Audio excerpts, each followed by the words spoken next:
اس وقت میرے سامنے سورہ ہود کی آیت نمبر 118 اور 119 ہے کہ جس میں اللہ تعالیٰ کے یہ ارشاد ہو رہا ہے کہ وَلَوْ شَاءَ اللَّهُ وَلَوْ شَاءَ رَبُّكَ لَجَعَلَ النَّاسَ أُمَّةً وَاحِدَةً وَلَا يَزَالُونَ مُخْتَلِفِينَ۔ اگر اللہ چاہتا تو سب لوگوں کو ایک ہی امت پہ بنا دیتا، کوئی اختلاف بھی نہ ہوتا، لیکن لا یزالون مختلفین، یہ لوگ ہمیشہ اختلاف کرتے رہیں گے، مختلف نظریات میں آتے رہیں گے۔ الا من رحم ربک، اختلاف فقط وہ نہیں کرے گا کہ جس کے اوپر تمہارا رب اپنی رحمت نازل کرے گا۔ الا من رحم ربک، محل شاہد یہاں سے ہے کہ وَلِذَالِکَ خَلَقَهُمْ، اور اسی مقصد کی خاطر کہ اللہ ان پہ رحمت نازل کرے، اللہ نے ان لوگوں کو خلق فرمایا ہے۔ وَلِذَالِکَ کے اشارہ اسی قریب کی طرف جا رہا ہے۔ تو ہمارے سامنے انسانوں کی خلقت کا ایک ہی مقصد سامنے آ گیا کہ اللہ یہ چاہتا ہے کہ انسانوں پہ اپنی رحمت کو نازل کرے، اور اسی مقصد کی تکمیل کی خاطر اللہ نے انسانوں کی طرف اپنا ایک نمائندہ بنا کے بھیجا اور اعلان کر دیا کہ وما ارسلناک الا رحمتا للعالمین۔ اور یہ بالکل کلمہ توحید کی طرح ہے کہ جس طریقے سے پہلے نفی ہوتی ہے اور پھر بعد میں اس بات ہوتا ہے کہ جس سے حصر سمجھ آتی ہے کہ بس فقط یہی مقصد ہے، اس کے علاوہ کوئی اور مقصد نہیں ہے۔ وما ارسلناک، اے حبیب ہم نے آپ کو نہیں بھیجا، نفی ہو گئی، بھیجا ہی نہیں ہے۔ جب اللہ لگا دیا کہ اللہ رحمت للعالمین، اگر بھیجا ہے تو عالمین کی رحمت کے لیے بھیجا ہے۔ تو بس انسانوں کی خلقت کا مقصد الہی بھی یہ ہے کہ انسانوں پہ رحمت نازل کرے، اور اپنے رسول کو بھیجنے کا مقصد بھی یہی ہے کہ رسول عالمین کے لیے رحمت بن جائے۔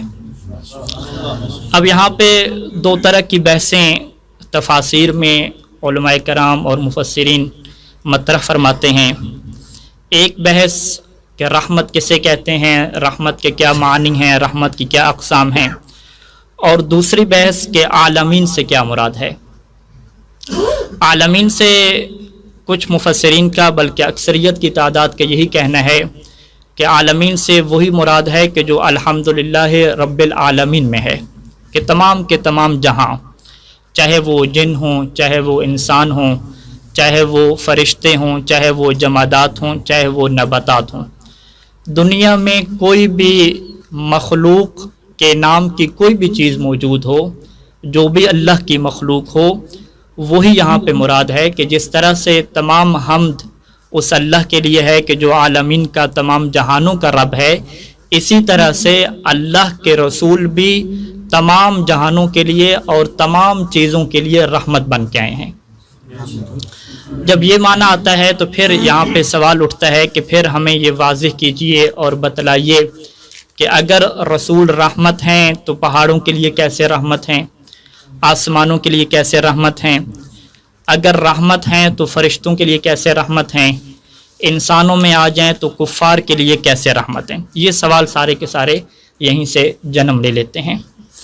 ان سوالوں کو سمجھنے کے لیے رحمت کی دو قسمیں بیان کی جاتی ہیں، مختلف عناوین کے ذریعے سے، مختلف ناموں کے ذریعے سے۔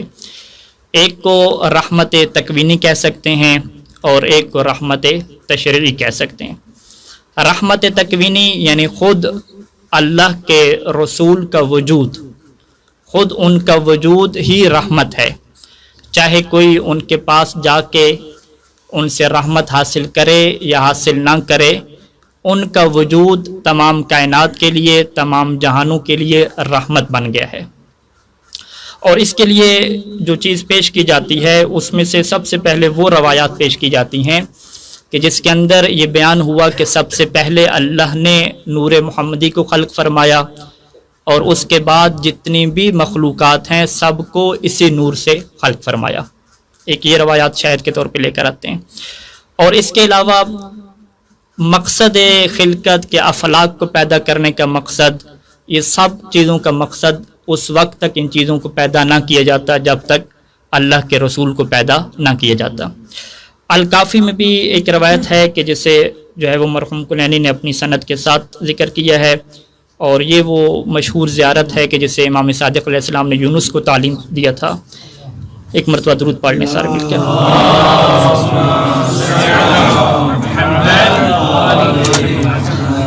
کہ اس کے الفاظ میں ہے کہ بکم فتح اللہ و بکم یختم اللہ، کہ آپ اہل بیت کے ذریعے سے ہی اللہ ابتدا کرتا ہے۔ اب ابتدا کے کیا معنی ہیں؟ علامہ مسیح رحمہ نے 3 احتمال دیے، اور ایک احتمال یہ ہے کہ ایجاد اور خلق، کہ اس خلق کی دنیا میں جو بھی خلق ہوا ہے وہ اہل بیت علیہ السلام کے سبب سے خلق ہوا ہے، وہ محمد و آل محمد کے سبب سے خلق ہوا ہے۔ تکوینی طور پہ جو بھی چیزیں ایجاد ہوئی ہیں وہ محمد و آل محمد کے سبب سے ایجاد ہوئے ہیں۔ وَبِكُمْ يَخْتِمِ اللَّهُ، اینڈ بھی محمد و آل محمد کی وجہ سے ہوگا۔ وَبِكُمْ يَمْحُو مَا يَشَاءُ وَبِكُمْ يُثْبِتُ، کہ محمد و آل محمد کے ذریعے سے اللہ چیزوں کو ثابت رکھتا ہے اور اللہ چیزوں کو ختم کر دیتا ہے۔ اس کے علاوہ مجموع البیان میں ایک روایت ہے کہ جس میں اللہ کے رسول نے اس آیت کے نازل ہونے کے بعد حضرت جبرائیل سے پوچھا کہ بتائیے کہ حل اصابک من ھذا الرحمۃ شیء، کہ اے جبرائیل یہ جو رحمت ہے، یہ جو میں تمام جہانوں کے لیے رحمت کے طور پہ بھیجا گیا ہوں، کیا اس رحمت کا کچھ حصہ آپ کو ملا یا نہیں ملا؟ تو حضرت جبرائیل فرماتے ہیں کہ نعم، بالکل آپ کی رحمت کا حصہ ہمیں ملا ہے۔ وہ کیسے ملا ہے؟ کنت اخشى عاقبۃ الامر، مجھے بڑا ڈر رہتا تھا کہ میرا اینڈ کیا ہوگا، میرا انجام کیا ہوگا، اور میں کیا ہوں اور کہاں جانا ہے۔ فآمنت بک، پھر میں آپ کی ذات کے اوپر ایمان لے آیا۔ آپ کی ذات پہ جب ایمان لے آیا تو پھر اللہ نے میری ثنا میں قرآن میں یہ نازل کر دیا کہ ذی قوت عند ذی العرش مکین امین، کہ اے جبرائیل آپ قوت والے ہیں، طاقت والے ہیں، امانت دار ہیں، عرش کے پاس رہنے والے ہیں۔ تو یہ میری شان میں کیوں نازل ہوا؟ یہ آپ کی برکت سے اور آپ کی رحمت سے۔ تو بس یہاں پہ ہمارے سامنے یہ چیز آتی ہے کہ دنیا میں جو خلقت ہو رہی ہے، جو لوگوں کو مل رہا ہے، جو لوگوں کے پاس آ رہا ہے، سارے کا سارا اللہ کے رسول کی وجہ سے ہی مل رہا ہے۔ وسائل الشیعہ میں شیخ خرعاملی نے محاسن سے ایک روایت نقل کی ہے کہ جس روایت میں یہ بیان کرتے ہیں کہ امام صادق علیہ السلام سے یہ روایت ہے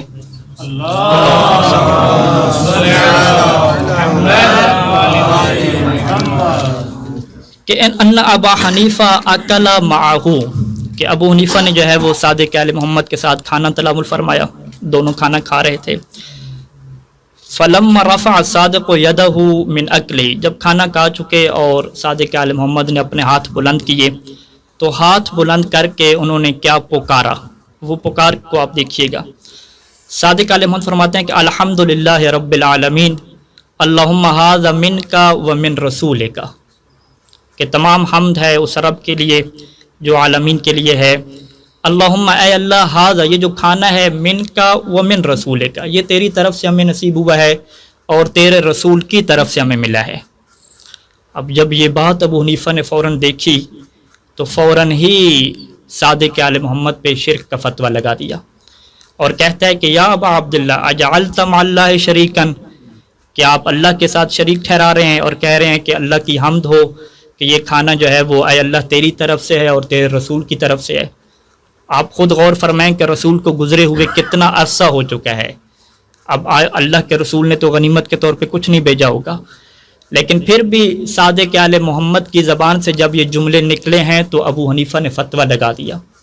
یہاں پہ ایک نقطہ قابل غور ہے کہ اس دور میں بھی جو معصوم پہ فتویٰ شرک لگانے والا تھا اسے ابو حنیفہ کہتے ہیں، اور آج کے دور میں بھی کچھ لوگ ایسے ہیں کہ جو فقہا اور علماء پہ فوراً ہی شرک کے فتوے لگا دیتے ہیں۔ تو یہ سیرت ابو حنیفہ ہے۔ امام علیہ السلام اس کے جواب میں فرماتے ہیں کہ وہی لگا، کہ تمہیں کیا ہو گیا، تمہاری بربادی ہو۔ اور پھر امام نے 2 آیات اس کے سامنے تلاوت فرمائی قرآن مجید۔ پہلی آیت تلاوت فرمائی سورہ توبہ کی، دونوں آیات ہیں کہ ان اللہ یقول فی کتابہ وما نقموا الا ان اغناہم اللہ ورسولہ من فضلہ۔ وما نقموا، ان منافقوں کو سارے کا سارا غصہ فقط اسی بات پہ ہے کہ اللہ نے اور اللہ کے رسول نے اپنے فضل سے ان مومنین کو بے نیاز کر دیا ہے، ان کو امیر کر دیا ہے۔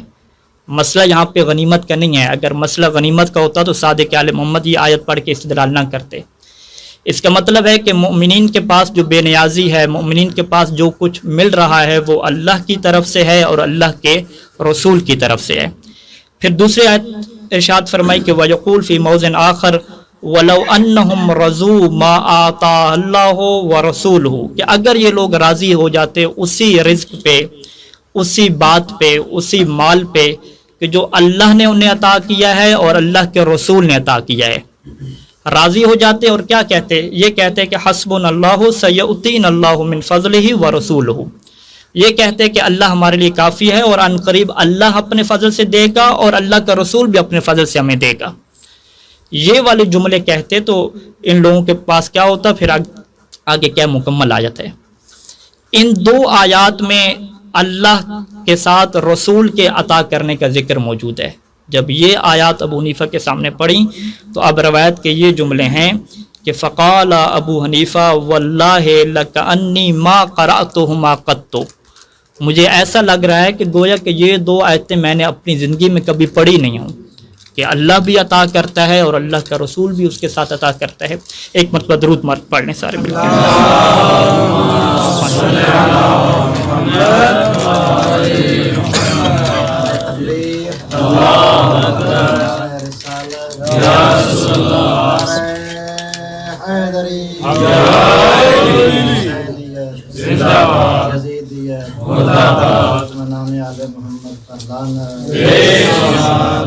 قائم آل محمد باواز بلند صلوات۔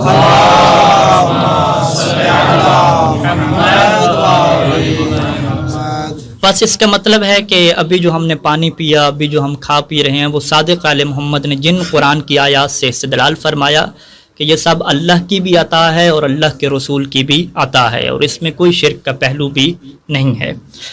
ایک اور روایت شیخ صدوق علیہ رحمہ نے من لا یعذ الفقیہ میں نقل فرمائی ہے کہ کس طرح سے اللہ کے رسول ہم سے جدا ہونے کے بعد بھی ہمارے لیے رحمت بنتے ہیں اور تکوینی طور پہ رحمت بن رہے ہیں۔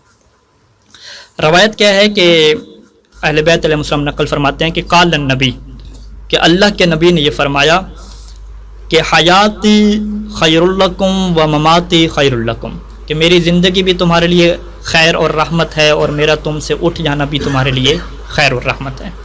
قالو، تو وہ لوگ کہنے لگے کہ یا رسول اللہ وکیف ذالک، یہ کیسے ممکن ہے؟ تو پھر اللہ کے رسول نے فرمایا کہ اما حیاتی، جہاں تک میری زندگی کا تعلق ہے، فإن اللہ عز وجل یقول، اللہ کا یہ ارشاد ہے کہ وما کان اللہ لیعذبہم وانت فیہم، کہ اے حبیب جب تک آپ ان لوگوں کے درمیان ہیں اللہ کسی منافق، اللہ کسی کافر، اللہ کسی قاتل کو اس دنیا میں عذاب نہیں دے گا۔ اسی وجہ سے ابن عباس یہ کہتے تھے کہ کافروں کے لیے اللہ کے رسول اس وجہ سے رحمت ہیں کہ ان کے ہونے کی وجہ سے کسی کو عذاب نہیں ملتا، وگرنہ گزشتہ امتوں میں اسی دنیا میں عذاب نازل ہو جایا کرتا تھا۔ اما مفارقتی ایاکم، لیکن اگر میں تم سے جدا ہو گیا اور اس دنیا سے چلا گیا تو پھر کیسے تمہارے لیے رحمت بنوں گا؟ فرمایا کہ فإن اعمالکم تعرض علی کل یوم، کہ ہر روز تمہارے اعمال میرے پاس آتے ہیں، کہ تم نے کیا کام کیا ہے ہر روز میرے پاس تمہارے اعمال آتے ہیں۔ فما کان من حسن، اگر نیک اعمال ہوتے ہیں تو استعذت اللہ لکم، تو میں اللہ سے دعا کرتا ہوں کہ اللہ تمہارے نیک کاموں کو اور زیادہ کرے۔ وما کان من قبیح، اور اگر برے اعمال ہوتے ہیں تو استغفرت اللہ لکم، تو میں تمہارے لیے اللہ سے مغفرت طلب کرتا ہوں۔ اور یہ بہترین جو ہے وہ رحمت ہے ہر انسان کے لیے۔ اور یہاں پہ کسی کہنے والے نے روایت کے ٹکڑا ہے کہ کہا کہ اے اللہ کے رسول آپ تو خاک ہو جائیں گے، پھر کیسے آپ دعا کریں گے؟ تو اللہ کے رسول نے فرمایا کلا ان اللہ تبارک و تعالی حرم لحومنا علی الارض ان تطعم منها شیئا، کہ ہمارے گوشت کو اللہ نے زمین کے اوپر حرام کر دیا ہے، زمین ہمارے گوشت کا کچھ نہیں بگاڑ سکتی، لہٰذا ہم باقی رہیں گے۔ ایک مرتبہ درود پڑھنے سارے مل کر۔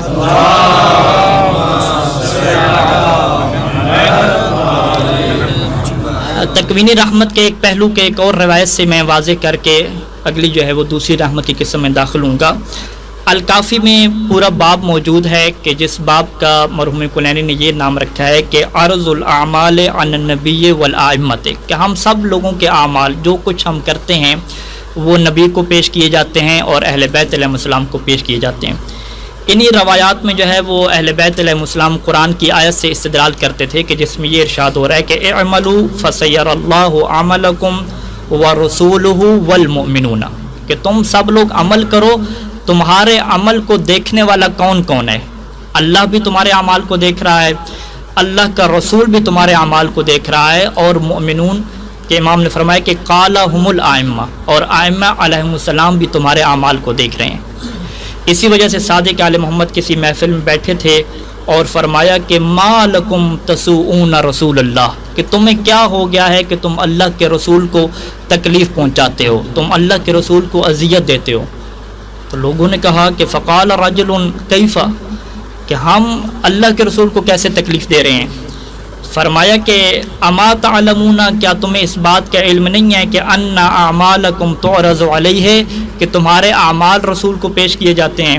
فاذا رأى فيها معصیۃ، اور اگر وہ ان اعمال میں معصیت اور گناہ کو دیکھتے ہیں تو ساءہ ذالک، تو اس وجہ سے رسول کو تکلیف پہنچتی ہے، رسول کو اذیت پہنچتی ہے کہ ان کے چاہنے والا گناہ کا کام کر رہے۔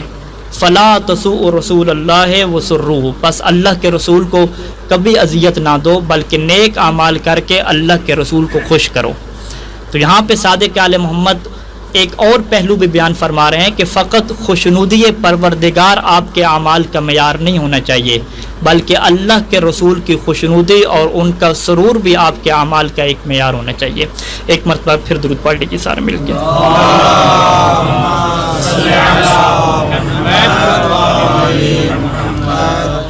دوسری جو رحمت کا پہلو ہے کہ جو رسالت خود رحمت ہے، یعنی خود جو پیغامات ہیں ان کے اندر کیا رحمت پوشیدہ ہے۔ اگر ہم ان پیغامات کو اپنائیں گے، ان کے اوپر ہم عمل کریں گے تو دنیا رحمت بنے گی، ہمیں رحمت نصیب ہوگی۔ جیسا کہ بارش رحمت ہے تو اب جس زمین کے اندر صلاحیت ہوگی تو اسی کو فائدہ ہوگا، جس زمین کے اندر پہلے سے جو ہے وہ گند جمع ہے وہ الٹا اس کا کیا ہو جائے گا، نقصان ہو جائے گا۔ اسی طریقے سے کھانا نعمت ہے، مواقب جو ہیں وہ رستے میں مشی سے ہو کے آئے ہیں وہ بھی نعمت ہیں، رحمت ہیں، لیکن کب رحمت ہے کہ اگر آپ حرکت کریں گے اور موقع پہ جا کے پانی پئیں گے تو رحمت ہے۔ اگر آپ اس رحمت کے قریب ہی نہیں جائیں گے تو وہ آپ کے لیے رحمت نہیں بنے گی۔ اسے کیا کہتے ہیں کہ تشریعی رحمت ہے، کہ جس میں آپ کو اور ہمیں خود کردار ادا کرنا ہوتا ہے اس رحمت سے فائدہ حاصل کرنے کے لیے۔ اگر ہم نہیں چاہیں گے تو رحمت نہیں ملے گی، اگر چاہیں گے تو رحمت ملے گی۔ اسی وجہ سے جو ہے وہ قرآن مجید میں یہ ارشاد ہوا کہ ہم نے یہ جو کتاب نازل کی ہے یہ ہدم و رحمتم و بشرا للمسلمین، یہ رحمت ہے لیکن للمسلمین، ان لوگوں کے لیے جو اپنے آپ کو سر خم کر دیتے ہیں، اپنے آپ کو تسلیم کی منزل پہ لے آتے ہیں، اسلام کو قبول کر لیتے ہیں، تو ان کے لیے یہ رحمت بنتا ہے، تمام لوگوں کے لیے رحمت نہیں بنتا۔ اور اسی وجہ سے جو ہے وہ قرآن کی ایک آیت بھی یہ ہے کہ اللہ کے رسول ان لوگوں کے لیے رحمت ہے کہ للذین آمنوا، جو ایمان لے کر آئے۔ تو یہ جو آیات ہیں کہ جس میں کہا گیا کہ للذین آمنوا کے لیے رحمت ہیں، اور ایک جگہ کہا گیا کہ رحمت للعالمین ہے، تو دونوں میں جمع اسی طریقے سے مفسرین نے کی ہے کہ جو عالمین کے لیے رحمت ہیں وہ رحمت تکوینی ہے، اور جو مؤمنین کے لیے رحمت ہیں وہ رحمت تشریعی ہے، کہ مومنین جا کے استفادہ کریں گے، حاصل کریں گے تو کیا ہے انہیں رحمت شامل حال ہوگی۔ یہاں پہ جو ہے وہ اللہ کے رسول نے جو ہے وہ امیر المومنین علیہ السلام سے یہ روایت ہے، یہ بھی الکافی میں ہے، کہ فرماتے ہیں کہ حجۃ الوداع کے موقع پہ اللہ کے رسول نے اپنی اس رحمت کو بیان کرنے کے لیے یوں خطبہ دیا کہ ایھا الناس واللہ ما من شیء، کوئی چیز بھی ایسی نہیں ہے یقربکم من الجنت و یباعدکم من النار، جو تمہیں جنت کے قریب کر دے اور آگ سے دور کر دے، الا وقد امرتکم بہ، مگر میں نے اس کا تمہیں حکم دیا ہے۔ وما من شیء، اور کوئی چیز ایسی نہیں ہے کہ جو تمہیں آگ سے قریب کر دے اور جنت سے دور کر دے، الا وقد نہیتکم عنہ، مگر یہ کہ میں نے اس سے تمہیں روک دیا ہے۔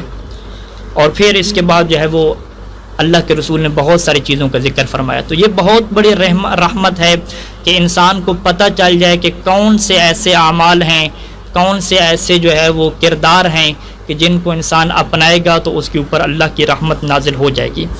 اب یہ جو رحمت تشریع ہے، اس تشریع رحمت کو اگر ایک انسان اپنا لے تو پوری دنیا رحمت کا گہوارہ بن جاتی ہے، اور اس رحمت کے اندر حتیٰ کہ کفار بھی شامل ہیں، اور کفار کے ساتھ ساتھ جو حیوانات ہیں وہ بھی کہیں شامل ہیں۔ سورہ توبہ کی ایک آیت ہے کہ وہ افراد کے جو اللہ کے رسول کی رحمت سے استفادہ نہیں کرتے اور انکار کر دیتے ہیں، کافر بن جاتے ہیں، منافق بن جاتے ہیں، اور نتیجے میں ان کو ہلاکت ملتی ہے۔ تو اب جب انہیں ہلاکت ملتی ہے تو اللہ کے رسول کی کیا کیفیت ہوتی ہے؟ دنیا میں کیا چل رہا ہے کہ اگر کوئی منافق ہو، کوئی غالی ہو، یعنی ہم اپنی مثال لے لیں کہ پاکستان میں کوئی غالی ہے، منافق ہے، فقہا کو گالیاں دینے والا ہے، اگر اس کا کوئی نقصان ہو جائے، اگر اسے کوئی تکلیف پہنچے تو ہم کہتے ہیں کہ اچھا ہوا ہے، اچھا ہے اس کے اوپر ایک اور FIR کٹے، اچھا ہے اس کو جیل ہو جائے، خوشی ہوتی ہے۔ یعنی دشمن کو جب بھی تکلیف پہنچتی ہے تو ہمیں کیا محسوس ہوتی ہے؟ خوشی محسوس ہوتی ہے۔ لیکن قرآن مجید نے سورہ توبہ میں جب مشرکین کے خلاف باتیں کی اور ساری باتیں کرنے کے بعد سورہ توبہ کی آخری آیت میں رسول کی کیفیت کو بیان فرمایا ہے۔ وہ کیفیت کیا ہے کہ وہ یوں کر کے کیفیت کو بیان فرمایا سورہ توبہ کی آیت میں کہ لَقَدْ جَاءَكُمْ رَسُولٌ مِّنْ أَنفُسِكُمْ، سورہ توبہ کی 128 نمبر آیت، کہ رسول تمہارے اپنے اندر سے ہیں، من انفسکم، تمہارے انفس سے ہیں، تمہاری اپنی جانوں سے ہیں، تم میں سے ہیں، عزیز علیہ ما عنتم، تمہیں جو تکلیف پہنچتی ہے وہ رسول کے اوپر بہت ہی جو ہے وہ مشکل گزرتی ہے، ناگوار گزرتی ہے، اور وہ ذہنی طور پہ ڈسٹرب ہو جاتے ہیں۔ اب ما عنتم کی تفسیر کیا ہے؟ مختلف تفسیریں ہیں۔ ایک تفسیر اس کی یہ ہے کہ ایمان کو چھوڑنے کی وجہ سے جو ان لوگوں کو ہلاکت ملتی ہے تو اس کی وجہ سے اللہ کے رسول کو بہت دکھ پہنچتا ہے اور بہت ناگواری محسوس ہوتی ہے۔ پھر آگے فرمایا کہ یہ تو ان کفار اور منافقین کی نسبت سے ہے کہ اللہ کے رسول کو ناگواری محسوس ہوتی ہے، لیکن مومنین کی طرف سے ہیں تو پھر مومنین کے لیے اللہ کے رسول حریص ہیں، ان کے اوپر رحم کرنے والے ہیں۔ یہ کیا آیت موجود ہے۔ اور یہاں پہ جو اللہ کے رسول نے قوانین دیے اور تشریعات دیں، پوری کی پوری دنیا میں آج جو بھی تہذیب ہے، جو بھی اخلاقیات ہیں، وہ ساری کی ساری اسی کی طرف پلٹتی ہیں۔ اگر آج اسلام نہ ہوتا، عورتوں کے حقوق بیان نہ ہوتے، قیدیوں کے حقوق بیان نہ ہوتے، تو دنیا کی یہ شکل اور یہ صورتحال نہ ہوتی۔ یہاں پہ بس حیوانوں کے حقوق کے متعلق ایک دو روایات نقل کر کے اپنی گفتگو کو مکمل کروں گا۔ المحاسن میں اور اسی طریقے سے وسائل الشیعہ میں، بہار میں پورے باب باندھے گئے ہیں کہ جس میں جانوروں کے حقوق کے متعلق اللہ کے رسول نے اپنی رحمت کی کچھ جھلک کیا ہے ہمارے لیے واضح کی ہے۔ ایک روایت کیا ہے کہ اللہ کے رسول نے فرمایا کہ نظفوا مراذب الغنم، کہ یہ جو بھیڑ بکریاں تم جس جگہ پہ باندھتے ہو اس جگہ کو تم صاف کیا کرو، اسے صاف رکھا کرو، یعنی کتنا خیال ہے جانوروں کا۔ پھر ایک اور اگلا جملہ فرمایا کہ وَمْسَحُوا رُغَامَهُنَّ، کہ دیکھو ان بکریوں کے ناک سے جو رطوبت بہ رہی ہوتی ہے، وَمْسَحُوا، اس کو بھی تم صاف کیا کرو۔ یعنی ہم ایک جانور کو دیکھتے ہیں اس کے ناک سے رطوبت نکل رہی ہے، ہم کہتے ہیں ٹھیک ہے جانے دیں، کیا مسئلہ ہے، لیکن اللہ کے رسول کو یہ گوارا نہیں ہے کہ کوئی جانور ہو، کوئی بھیڑ بکری ہو اور اس کے چہرے کے اوپر رطوبت ہو اس کے ناک کی اور انسان ایسے گزر جائے۔ فرمایا کہ نہیں، اس کی رطوبت کو بھی تم نے صاف کرنا ہے۔ اور پھر ایک اور روایت ہے کہ جس میں فرمایا کہ دیکھو جانور کے 6 حقوق تمہارے اوپر ضروری ہیں۔ پہلا حقوق کیا ہے کہ یبدأ بعلفها اذا نزل، کہ جب سفر کر کے گھر کو آتے ہو تو قبل اس کے کہ تم پہلے کچھ کھاؤ پیو، سب سے پہلے اپنے جانور کو تم کھلاؤ، پہلے اسے پانی پلاؤ، پہلے اسے تم کھلاؤ۔ وَيَعْرِضُ عَلَيْهِ الْمَاءَ إِذَا مَرَّ بِهِ، دوسرا کیا ہے کہ جب بھی جانور کے پاس سے گزرو تو پانی کیا رکھ دیا کرو اس کے لیے، ہو سکتا ہے کہ وہ پیاسا ہو، وہ مانگ نہیں سکتا۔ وَلَا يَضْرِبْهَا إِلَّا عَلَى حَقٍّ، دیکھو حیوان کو کبھی نہیں مارنا، فقط اس صورت میں مارنا ہے کہ جب ضرورت اس کی پڑے، بغیر ضرورت کے حیوان کو نہیں مارنا۔ چوتھا کیا ہے کہ وَلَا يُحَمِّلْهَا مَا لَا تَطِيقُ عَلَيْهِ، حیوان کے اوپر اتنا بوجھ نہیں لادنا کہ جو اس کی طاقت سے باہر ہو۔ پانچواں کیا فرمایا کہ وَلَا يُكَلِّفُهَا مِنَ السَّيْرِ مَا لَا تَقْدِرُ عَلَيْهِ، اتنا حیوان کو نہ چلانا کہ وہ تھک جائے اور جس کی اسے قدرت حاصل نہ ہو۔ اور پھر چھٹا فرمایا کہ وَلَا يَقِفُ فِيهَا قَوَافًا، کہ جب تم آپس میں گفتگو کر رہے ہوتے ہو تو پھر حیوان کی پیٹھ پہ سوار نہ رہنا، بلکہ نیچے اتر آنا اور گفتگو کر لینا، اور جب سفر کرنے کا ارادہ کرو تو پھر حیوان کی پیٹھ پہ سوار ہو جاؤ اور سفر کرو۔ یعنی ہم لوگ کیا کہتے ہیں کہ چلیں جی گھوڑوں پہ بیٹھے ہوئے ہیں تو وہ اوپر ہی کھڑے کیا ہے گفتگو کر رہے ہیں، سفر نہیں کر رہے، لیکن اللہ کے رسول نے فرمایا کہ نہیں، یہ حیوانوں کے حقوق کے منافی ہے۔ اور یہ حقوق ہیں حیوانوں کے لیے۔ انسانوں کے اگر حقوق کی آپ بات کریں اور خصوصاً اس حق کی بات کریں کہ ایک ایسے وقت کی بات کریں کہ جس وقت میں کسی کو کسی کا کوئی احساس نہیں ہوگا، اور وہ کون سا وقت ہے؟ میدان محشر۔ میدان محشر میں جو ہے وہ نہ ایک ماں کو اپنے بچے کا احساس ہوگا، نہ باپ کو بیٹے کا احساس ہوگا، کسی کو کوئی احساس نہیں ہوگا، ہر کسی کو اپنی پڑی ہوگی۔ یہاں پہ ایک روایت ہے جس کی 3-4 سندیں ہیں اور 1-2 سندیں اس کی صحیح سند ہیں، جسے الکافی میں جو ہے وہ مرحوم کلینی نے بھی نقل کیا ہے، اور یہ جابر سے روایت ہے، امام باقر علیہ السلام سے، اور پھر یہ اللہ کے رسول سے کیا روایت ہے۔ اللہ کے رسول یہ فرماتے ہیں کہ اخبرنی الروح الامین، کہ حضرت جبرائیل نے مجھے یہ خبر دی کہ ان اللہ لا الہ الا ہو غیرہ اذا وقف الخلائق وجمع الاولین والآخرین اوتی بجہنم، کہ ایک وقت ایسا آئے گا کہ جب اللہ تمام مخلوق کو اپنے سامنے کھڑا کرے گا، تمام جو پہلے گزر چکے ہیں، جو بعد میں ہیں، تمام کے تمام کا ایک میدان محشر لگ جائے گا، اور پھر جہنم کو لایا جائے گا، اور جہنم کیا ہے؟ فاجر لوگوں کو اٹھانا شروع کر دے گی۔ تو اس وقت اتنی خوف کی حالت ہوگی کہ حضرت جبرائیل فرماتے ہیں کہ فما خلق اللہ عبدا من عبادہ، کہ اللہ کے جو بندے ہیں، اللہ کے بندوں کا کیا حال ہوگا، باقیوں کو تو چھوڑیں، اللہ کے جو بندے ہیں، ملکن چاہے وہ فرشتے ہوں، ولا نبیین چاہے وہ نبی ہوں، کوئی بھی ایسا نہیں ہوگا الا وینادی، مگر اس کی زبان پہ ایک ہی ندا ہوگی کہ یا رب نفسی نفسی، اے رب میرا کیا بنے گا، میرا کیا بنے گا۔ یعنی فرشتوں کے بھی یہی صدا ہوگی، ہر نبی کی یہ صدا ہوگی، لیکن وانت تقول، اے اللہ کے رسول آپ کی کیا ندا ہوگی؟ آپ کہہ رہے ہوں گے کہ یا رب امتی امتی، کہ اے رب میری امت کا کیا بنے گا۔ میدان محشر میں بھی جس رسول کو اپنی فکر نہ ہو، اپنی امت کی فکر ہو، اس رسول کو قرآن نے رحمت للعالمین کہا ہے۔